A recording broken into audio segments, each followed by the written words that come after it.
Naked and Afraid XL Season 10 Episode 6 Review. Well, good people, it feels good to finally be caught up with this season, and for the review, I'll share my thoughts on the two teams that were featured on the episode, as well as how I feel about the direction of the challenge. So without any further delay, let's jump right in. The first team that I want to talk about is Team Kayla, Shell, and Mallory. The episode kicks off with this team debating on whether they should remain at their shelter or start to migrate towards the direction of the extraction point. And this scene was a little rough to watch because at this point in the season, Kayla has been through the ringer. Her two original partners tapped out pretty early on in the challenge, which left her to complete the challenge alone for several days, and she already had to hike several miles to join Mallory and Shell. On the other hand, Mallory and Shell had to remain at their campsite for the entirety of the challenge, and they didn't have much luck catching Cayman until Kayla came along. So as I'm watching this debate, I'm wishing that Kayla advocated for herself a little bit more and protested the plan to hike 10 miles to the next camping location.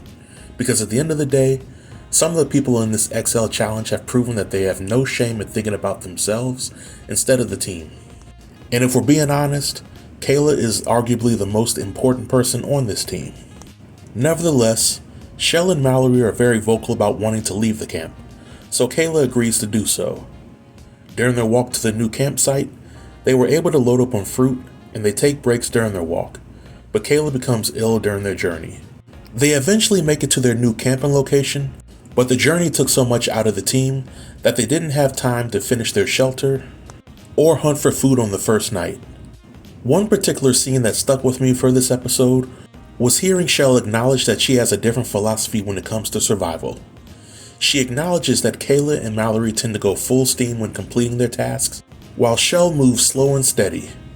To me, this is significant, because throughout the episode, we see Kayla come close to tapping out due to falling sick, and Mallory showing signs of exhaustion after carrying the fish basket for the bulk of the migration and having to build the bulk of the shelter by herself.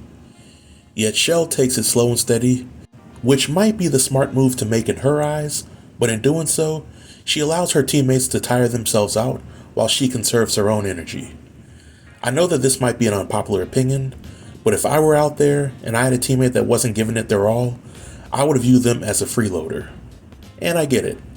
Different survivalists have different strengths that they can contribute to the challenge, and I also acknowledge that Shell has made some positive contributions on the team.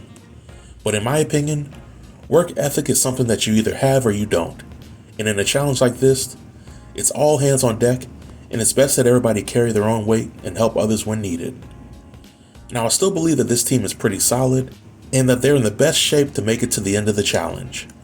I also feel that the new camp location will provide the team with much opportunities to catch food. Now, the final team that I want to talk about is the team of Nathan, Lindsay, Tara, Heather, and Adam. By the end of episode 5, I predicted that Heather was going to tell the new team about Adam, and the situation would create a whirlwind of drama. And boy, did it. This episode picks up with Heather and Adam joining the team, and the team going out their way to make Heather and Adam feel welcomed. It doesn't take long for Heather and Adam to learn that the new location lacks a sustainable source of protein, and that they might need to migrate. This is somewhat problematic. Nevertheless, the new team makes every effort to try to hunt for food. In the meantime, Adam did a few things to rub his new teammates and Heather the wrong way. The first thing that Adam did was pick the best place in the new shelter that his teammates built, and he constructed a bed for himself and nobody else, which most people would consider pretty selfish. The second thing he did was be the most vocal person when it came to suggesting that the group needed to migrate to another location as soon as possible. This was pretty messed up, because Heather wasn't really in any condition to hike another long stretch without getting some proper rest and nutrients, and Adam knew this. But Adam continued to press the issue, and the group ultimately agreed to migrate sooner than later. Now, I see both sides of the issue, because from the looks of things, the group did everything that they could to find food at the current location. But if I were Heather, I would have either tapped out on general principle or elected to remain behind while everybody else went ahead, because I wouldn't want to risk my health just because my much healthier teammates plan to do something that I was physically unable to do. But the highlight of the episode was seeing how the conflict between Heather and Adam finally came to a head. Heather first told Lindsay about how Adam ate food without sharing. During most of the episode, The tension between Adam and Heather was so thick that you could cut it with a knife, especially during the scene where the group was trying to sleep, but they couldn't because they had two fires going, and Adam wanted both fires to continue going. But when Heather finally told the group about her issues with Adam, I was glad that they finally put everything out on the table. As previously stated, I was on Heather's side when I saw Adam eating food behind her back, but I also felt that Heather should have directly confronted Adam right then and there and nipped whatever conflict they had going on instead of bringing the negative energy to the new team. I believe that after Heather shared this big reveal to Tara and Nathan, that they understood where she was coming from, but that the team could have done without the drama. I also felt that Adam made a good point in his confessional after Heather told the group. Adam shared that he felt that he did the bulk of the work during the earlier parts of the challenge, and to that, I can concede that Adam and Sam did a lot of the heavy lifting during those parts. And I'll also concede that Heather really didn't do a whole lot of heavy lifting early on. Sure, she helped Adam kill the caveman, but Heather provided very little help transporting the caveman back several miles to their camp. But I think that Heather carried the team when Sam tapped out, and that made Heather and Adam even before Adam decided to sneak food behind her back.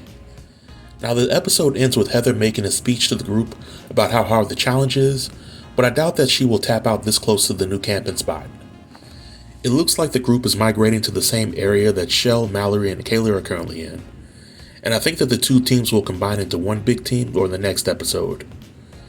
Now picture all of these survivalists under one roof. There are several strong personalities amongst the remaining survivalists, and I can foresee more drama unfolding before the end of the challenge. However, I do believe that it's unrealistic to expect the remaining survivalists to walk the entire 40 miles in 40 days. I believe that once everyone arrives at the new camping ground, they will eventually have to construct a raft, and they'll use the raft to travel several miles across the lake to the extraction point. I also don't foresee any additional tap-outs during the season. But when it comes to the direction that the season is going in, I've had a pretty good time watching the season unfold thus far. I often criticize Naked and Afraid for being too scripted, and if there were any questionable moments, it would be how some of the survivalists were able to catch and kill Cayman with little to no effort. According to the Discovery Channel, Cayman can travel up to 25 miles per hour, and the way some of the survivalists were able to sneak up on the Cayman very slowly and in broad daylight made me think that those Cayman might have already been dead or close to death. But that's just one of my many conspiracy theories, but I do look forward to seeing how the season of XL unfolds. And this marks the end of the review. Feel free to leave all comments below in the comment section, and I'll be sure to reply to everybody. Until next time, stay tuned and stay safe. Peace.